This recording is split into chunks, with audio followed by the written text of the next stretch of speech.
ஓம் சைராம், ஜெய் சைராம். என் அன்பின் பிரியமே, காலம் மாறுகிறது. உன் துயரமான வாழ்க்கை மங்களகரமாக மகிழ்ச்சியாக மாறப்போகிறது. நல்ல நல்ல மனிதர்களை நீ சந்திக்கப் போகின்றாய். நல்ல நல்ல நிகழ்வுகளில் கலந்து கொண்டு மகிழ்ச்சி அடைவாய். இல்லத்தில் இன்பம் தொடரும். உன் மனதில் இருக்கும் சந்தேகங்கள், பயங்களை ஒதுக்கி வைத்துவிட்டு மகிழ்ச்சியான தருணங்களை நீ அனுபவிப்பாய். நீ இன்று எல்லாவற்றையும் சிறப்பாக செய்து முடிப்பாய். சந்தேகம் வேண்டாம். உன் மனதில் நான் இருக்கிறேன் குழந்தையே. சில நாட்களாக நான் உனக்கு வெளிப்படாதது போல தோன்றும். ஆனால் உன்னை வேறு சில உலக வாழ்க்கையில் செய்ய வேண்டிய காரியங்களுக்காக பணித்துள்ளேன். மீண்டும் உன்னை நான் ஆட்கொள்வேன். நான் இருக்க வீணான பயம் எதற்கு உனக்கு? உன்னை நான் சோதிப்பேனே தவிர நிச்சயமாக கைவிட மாட்டேன். என்னிடம் அனைத்தையும் விட்டுவிட்டு நீ நிம்மதியாக இரு. உன் தந்தை நான் உன்னோடு எப்போதும் இருப்பேன். எதை பற்றியும் கவலைப்பட மாட்டேன் என்பதை தீர்மானமாக வைத்துக்கொள். இனி எப்படி இருக்கப் போகிறாய் என்பதை பற்றி சிந்தனை செய். உன் ஏமாற்றமான சூழ்நிலைகளை மாற்றும் வழிகள் என்ன, நடைமுறை சாத்தியங்கள் என்ன என்பது பற்றி உன் உள்ளத்தில் நான் பேசும்போது கவனி. நீ ஆன்மா. உனக்கு சுகமோ துக்கமோ கிடையாது. அவை இந்த உடலுக்கு உரியது என்றாலும் நான் இந்த உடலைத்தான் கோவிலாக வைத்து அதில் வசிக்கின்றேன். இன்று முதல் இந்த உடம்பு சார்ந்த விஷயத்தில் கவனம் செலுத்துவேன். உன் கஷ்டங்களுக்கு முடிவு கட்டுவேன். இனி இஷ்டப்படியெல்லாம் நடக்கும் என்று நீ நம்பிக்கையோடும் பொறுமையோடும் சகிப்புத்தன்மையோடும் சுறுசுறுப்பான மனதோடும் இப்படித்தான் இருக்க வேண்டும் என தீர்மானம் செய். அந்த தீர்மானத்தை நான் வழிமொழிகிறேன். உன்னை வெற்றியின் பாதைக்கு கைப்பிடித்து நான் அழைத்துச் செல்வேன். என் தங்கமே, பிரச்சனைகளை எதிர்கொண்டு போராட தயாராகின்றவன் பாக்கியவான். அவனோடு கைகோர்த்து யுத்த களத்தில் அவன் சார்பாக நான் நிற்பேன். உன் இழிவுகளை நான் புண்ணியங்களாக மாற்றி உன் துயரத்தில் பெரும் பங்கெடுப்பேன். நீ நம்பிக்கையோடு இரு. நல்லதே நடக்கும். அப்பா, அமைதியான சூழலும் ஆரோக்கியமும் இருந்தால் உங்களை ஆலயத்தில் வந்து தரிசிப்பது என் வழக்கம். ஆனால் அதற்கு தடையாக சில நிகழ்வுகள் இருக்கின்றன என்று வருந்தாதே. உன் மனதில் நீ எழுப்பிய ஆலயத்தில் நான் எப்போதோ வந்து அமர்ந்து விட்டேன். அன்பினால் நீ செய்யும் அபிஷேகம் அனைத்தையும் நான் ஏற்றுக்கொண்டேன். நீ நீண்ட நாட்களாக ஏங்கி தவித்த ஒன்று கிடைப்பதற்கான காலகட்டம் இதுவாகும். அதற்கான முயற்சியை கைவிடாமல் நீ மகிழ்ச்சியாக தொடர்வாய். நீ இந்த வாழ்வை அதன் போக்கிலே வாழ முயற்சி செய். உனக்கு பல உண்மைகள் புரியும். உனக்கு நல்லது நடக்கும். எல்லா சந்தர்ப்பங்களிலும் உன்னை அன்போடு அரவணைத்து கொண்டுதான் வருகிறேன். என் பிள்ளையான உனக்கு செய்ய வேண்டியதை தக்க சமயத்தில் நான் நன்கு செய்வேன். சற்று பொறுமையாக இரு. என் மீது நம்பிக்கையாக நீ இருக்கும்போது உனக்கான நியாயத்தை நான் செய்யாமல் போவேனா? நீ இழந்த அனைத்தையும் மீண்டும் பெறுவாய். அதற்கு உன் தந்தையான நான் பொறுப்பு. நீ விரும்புவது தாமதமாவது உன்னுடைய கர்ம வினையினால். உன் சந்தோஷத்திற்காக உன் கர்மாக்களை தட்சணையாக நான் எடுத்துக்கொண்டு உனக்கு புண்ணியத்தை உண்டாக்கி கொண்டு இருக்கிறேன். உன் கர்ம வினைகளை விரைந்து முடிக்கவே நானும் போராடி கொண்டு இருக்கிறேன். அதுவரை நீ அமைதியாக இரு. நீ என்னிடம் எதையும் வேண்டினால்தான் நான் செய்வேன் என்று அல்ல. உனக்கு எதை எப்பொழுது எப்படி செய்ய வேண்டும் என்று எனக்கு தெரியும்.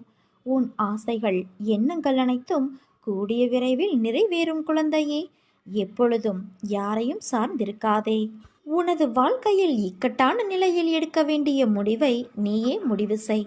உன்னுள் இருக்கும் நான் அதற்கு உதவியும் புரிவேன். ஆனால் நீயோ உன் மீது அன்பும் அக்கறையும் இல்லாத உன் சுற்றத்தார்கள் சில பேரிடம் சென்று அறிவுரை கேட்கிறாயே. எவர் மீதும் கோபம் கொள்ளாதே. அது கொடியது. உதவி புரிபவர்களிடம் மட்டுமல்லாமல் உதாசீனப்படுத்தியவர்களிடமும் கூட. அனைவரிடமும் அன்பாக பேசு. நீ வருத்தப்படுவதால் இங்கு எதுவும் மாறப்போவது கிடையாது. நம்பிக்கையோடு கம்பீரமாக உன் குறிக்கோளை நோக்கி செல். நீ அதை அடைய நான் உனக்கு துணை இருப்பேன். இது என் சத்திய வாக்கு. நான் உன் முன்னேதான் சென்று கொண்டே இருக்கிறேன். உன் செயல் அனைத்துமாக உன் தந்தையான நான் இருப்பேன். எந்த ஒரு சூழ்நிலையிலும் நீ என்னை மனதார நினைத்தால் மறுகணமே நான் உன்னுள் இருப்பேன். அதை தாங்கும் வலிமையையும் பிரச்சனைகளை எதிர்கொள்ளும் தைரியமும் உன்னுள் இருக்கும் நானே அளிக்கின்றேன்.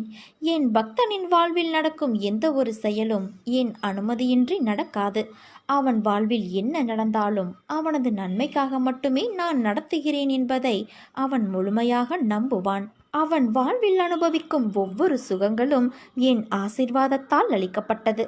தாய் எப்படி தன் குழந்தைக்கு ஒவ்வொன்றையும் பார்த்து பார்த்து செய்வாளோ அதே போல நான் என் பக்தர்களாகிய உங்களுக்கும் பார்த்து பார்த்து செய்வேன். என்னையே முழுமையாக நம்பு. நடக்கப் போகும் அற்புதங்களை மகிழ்ச்சியோடு நீ அனுபவிப்பாய். என் தரிசனம் உனக்கு கிடைக்கப் போகிறது. நான் உன் வாழ்வில் பேரதிசயத்தை நிகழ்த்தக்கூடிய நேரம் வந்துவிட்டது என் குழந்தையே. உன் அன்பு என்னும் கடல் எவ்வளவு ஆழமாக இருக்கின்றது. என் மீது உனக்கு இருக்கும் அளவு கடந்த பக்தியை எண்ணி நான் பூரிப்படைகின்றேன். உன் வாழ்வில் உன் தந்தையான என் மீது நீ வைத்துள்ள நம்பிக்கை என்பது அளவிட முடியாததாய் இருக்கிறது.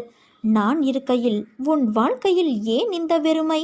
நீ ஏற்றிய தீபங்கள் போலவே உன் வாழ்க்கையில் நான் தீபம் ஏற்றப் போகிறேன். இன்னும் சற்று நாட்களில் நீ அதை உணரப் போகின்றாய். வானத்தில் இருக்கும் சூரியனைப் போல, நிலாவைப் போல, நட்சத்திரங்களைப் போல நீ மின்னி ஒளி வீசப்போகிறாய். எல்லா சிக்கல்களையும் நீ கடந்து விட்டாய். உனக்கு நல்ல நேரம் வந்து விட்டது குழந்தையே. உன் எண்ணங்கள் நிறைவேறும் காலம் வந்து விட்டது. நீ என்றுமே மற்றவர்களின் உடல் பலம், பணபலத்தை கண்டு அஞ்சாமல் எது வந்தாலும் ஏற்கும் பக்குவத்தை வளர்த்துக்கொள்.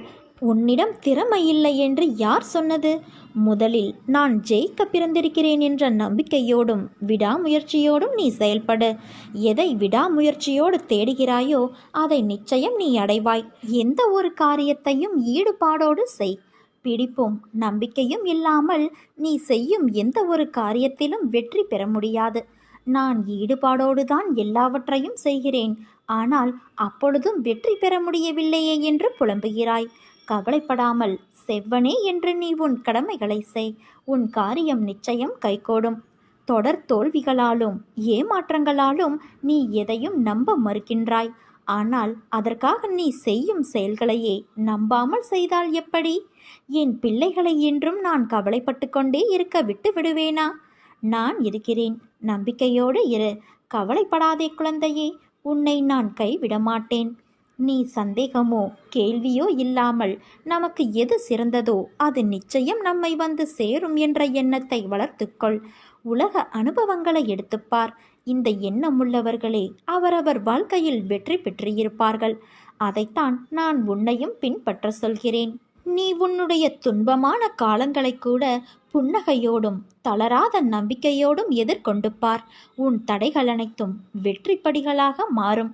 அதை பின்பற்றுவது சிறிது கடினமான ஒன்றுதான்.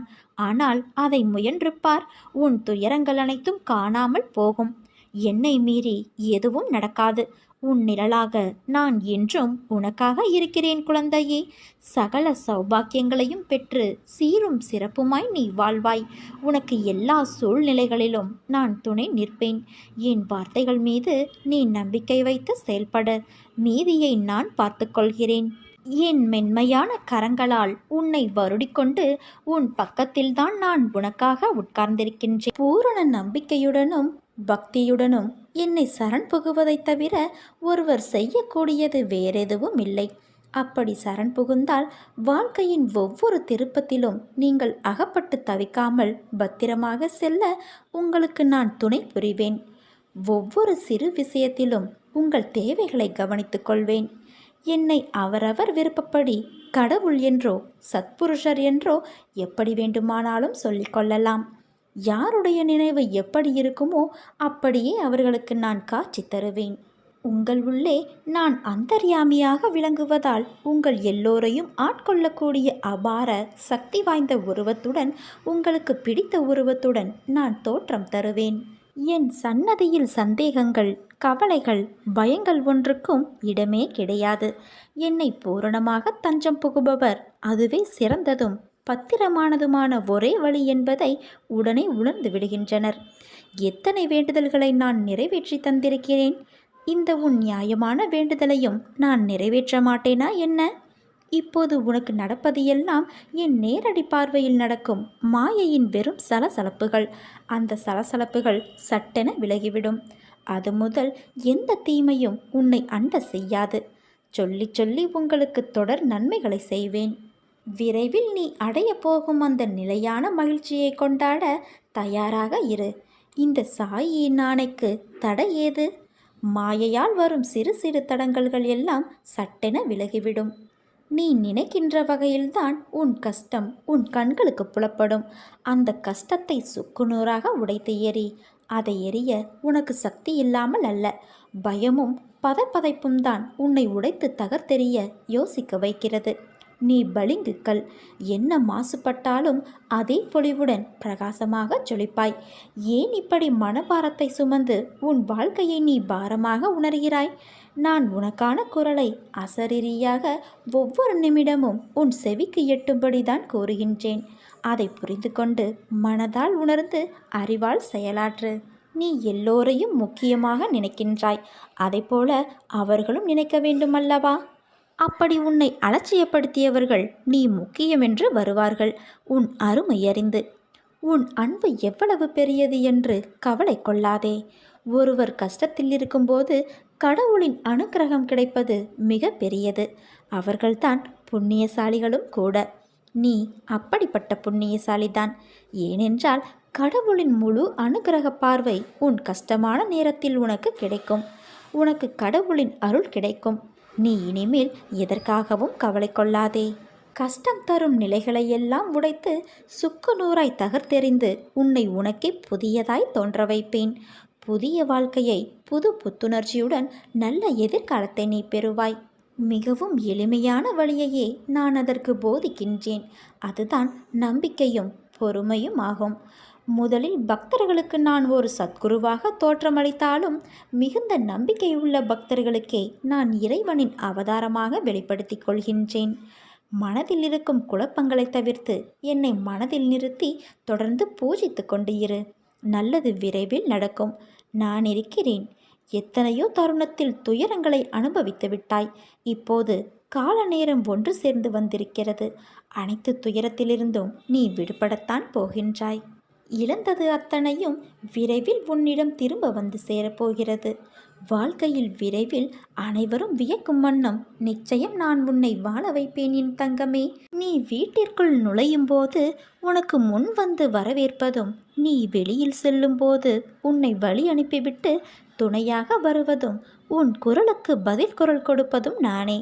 உன் வேண்டுதல்கள் தாமாக விரைவில் நிறைவேறும் என்பதை புரிய வைக்க இனி வெளிப்படையாக நான் செயல்படுவேன். உன் கஷ்டங்களுக்கு எல்லாம் விடிவு காலம் வந்துவிட்டது. உன் துயரங்கள் எல்லாம் முடிவுக்கு வந்துவிட்டது. உனக்கான வசந்த காலம் ஆரம்பமாகிவிட்டது. இனி உன் வாழ்வெல்லாம் ஆனந்தம்தான். உன்னை நான் கரம் பிடித்துள்ளேன் என்பதை மறவாதே. தன் குழந்தையின் கைப்பிடித்து அரவணைத்து பாதுகாத்து வளர்த்து வரும் அப்பாவையும் காப்பாற்றும் அப்பா நான் என்பதை மறவாதே. இந்த கருணையுள்ள பக்கிரியை மீறி எதுவும் உனக்கும் உன்னை சேர்ந்தவர்களுக்கும் நடந்துவிடாது. நடக்கும் சில நிகழ்வுகள் உன்னையும் உன்னை சேர்ந்தவர்களையும் பெருமளவு பாதிக்காது. துணிந்து நில், தொடர்ந்து செல். உனக்கும் உன்னை சேர்ந்தவர்களுக்கும் சறுக்குவது போல இருக்கும். ஆனால் அனைத்தையும் வழிநடத்தும் இந்த பக்கிரி உன் வாழ்க்கையில் தகுந்த நேரத்தில் நுழைவேன். அப்போது என் எதிர்பாராத அருளால் அவையாவும் மாற்றப்பட்டு நடக்கும் யாவையும் உனக்கும் உன்னை சேர்ந்தவர்களுக்கும் நன்மையாகவே முடிந்துவிடும். என்றென்றும் மகிழ்ச்சியும் மன நிம்மதியும் உனக்கு நிலைத்திருக்கும் என்பதை நீ உணர்ந்து நடந்து கொள். உன்னை தேடி வருகிறேன் என் அன்பான செல்வமே. நான் உன்னை தேடி வந்து கொண்டு இருக்கிறேன். நடப்பதையெல்லாம் பார்த்து கொண்டுதான் இருக்கின்றேன். இனி நடக்கப் போவதையும் அறிந்துள்ளேன். எத்தனை துயரங்கள், எத்தனை இழப்புகள், எத்தனை மாற்றங்கள், அத்தனையும் எனக்கு தெரியும். உனக்கு நடந்த நிகழ்வுகளுக்கு எல்லாம் நான் கணக்கு வைத்திருக்கிறேன். இவை அனைத்துமே மாறப்போகிறது. உன் வாழ்வில் நான் மாற்றி அமைக்கப் போகிறேன். நீயோ உன் குடும்பமோ ஏன் உன் தலைமுறையே இதற்கு மேல் கலங்கப் போவதில்லை. உன்னை எந்த விதமான துயரங்களோ கஷ்டங்களையோ நான் உனக்கு நெருங்க விடமாட்டேன். போன ஜென்மத்தில் நீ செய்த புண்ணியத்தால் உன் கர்ம பலன்களை விலக்கி உன்னை உயர்த்த நான் கடமைப்பட்டுள்ளேன். இனி நீ எடுத்து வைக்கும் ஒவ்வொரு அடியும் விரைவில் விருட்சமாக மாறி பிரகாசமாக ஒளி வீசப் போகிறாய். நீ ஆனந்தத்தை அனுபவிக்கும் காலம் இதோ வந்துவிட்டது என் தங்கமே. எவன் ஒருவன் என்னுடைய பெயரை பக்தியுடன் துதிக்கிறானோ அவனுடைய ஆசைகளை நிறைவேற்றுவேன். அவனுக்கு முன்னால் பின்னால் இருந்து கொண்டு உதவுவேன். பக்தர்கள் மட்டுமல்லாமல் வேறு யார் என்னை துதித்தாலும் அவர்களுக்கும் நான் அருள் புரிவேன். யார் என்னை நிரந்தரமாக சரணடைகிறானோ அவனுக்கு நான் கடைசி வரை உறுதுணையாக இருந்து காப்பேன். இது என்னுடைய சத்தியமான வார்த்தையாகும். நான் உன்னை தேடி வந்துவிட்டேன். என்னை நீ உறுதியாக நம்பு. பிறவிகள் மாறிக்கொண்டே இருக்கும், தேகம் மாறிக்கொண்டே இருக்கும். ஆனால் கர்மவினை நம் பின்னால் வந்து கொண்டே இருக்கும். மீதமுள்ள கர்ம வினைகளில்தான் பிறவிகள் தொடர்கின்றன. அனுபவிக்காமல் கர்மவினை நீங்காது. வேறு வழியும் இல்லை. அனுபவிக்காமலேயே அதற்கு மாற்று வழி இல்லாதது ஏதாக இருக்குமோ அதை கர்மாவின் உருவமாகவே கருத வேண்டும். ஆனால் இந்த விஷயத்தில் பாபா ஏன் தேவைப்படுகிறார்? தேவை உள்ளது. பாபாவை ஆராதனை செய்து கொண்டிருந்தால், அவரின் கதைகளை கேட்டுக்கொண்டு இருந்தால், சாயி சாயி என்று எப்பொழுதும் நீங்கள் ஸ்மரணை செய்து கொண்டு இருந்தால், அதன் பலனாக இரும்பு போன்ற கர்மாவை பஞ்சு போல் ஆகிவிடும். கர்மாவை அனுபவிக்கும் சக்தியை உருவான ஸ்ரீ சாய்பாபா பிரசாதிப்பார். நம்முடைய இனிய விருப்பங்கள் ஒரு கணமும் தாமதமின்றி நிறைவேறும் நேரம் வரும் என பாபா கூறியிருக்கிறார். அவரை பொறுமை காக்க வேண்டும். எப்பொழுது பிரச்சனைகளை எதிர்கொண்டாலும் பொறுமையாக இருப்பது மட்டுமே நம்மை எப்பொழுதும் கரை சேர்க்கும். வழி சொல்ல தெரிந்த யாரும் உனக்கு வழி சொல்லப் போவதில்லை. உன் வாழ்க்கை என் கையில். மனம் தளராமல் முயற்சி செய். வென்ற பின் அனைத்தும் மாறும். ஒதுங்கி சென்றவன் தேடி வருவான். குறை சொன்ன வாய்கள் நிறைகள் சொல்லும். இந்த உலகமே உன்னை உதாரணமாக்கும்படி நான் செய்வேன். எனது உதியை உன் நெற்றியிலும் உனது பக்தியை உள்ளத்திலும் பூசிக்கொள். அனைவர் மீதும் கருணை கொண்ட இந்த பக்கீர் அன்புடன் உன்னையும் பாதுகாப்பார். இப்போது பிரச்சனைகள், தடங்கல்கள் என்னும் கடலில் நீ கழுத்து வரை மூழ்கியிருக்கலாம். அதை பற்றி வருத்தப்படாதே. அமைதியாயிரு. நம்பிக்கையோடு என் நாமத்தை இடைவிடாது சிந்திப்பவர்கள் துயரப்படுவது இல்லை. என் மீது விசுவாசம் கொண்ட உனது துக்க நாட்களை முடித்து வைக்க எனக்கு வெகு நேரம் ஆகாது. எனது ஆலயப்படிகளில் கால் வைத்த பிறகு நீ சுகத்தின் மீதுதான் சவாரி செய்யப் போகின்றாய்.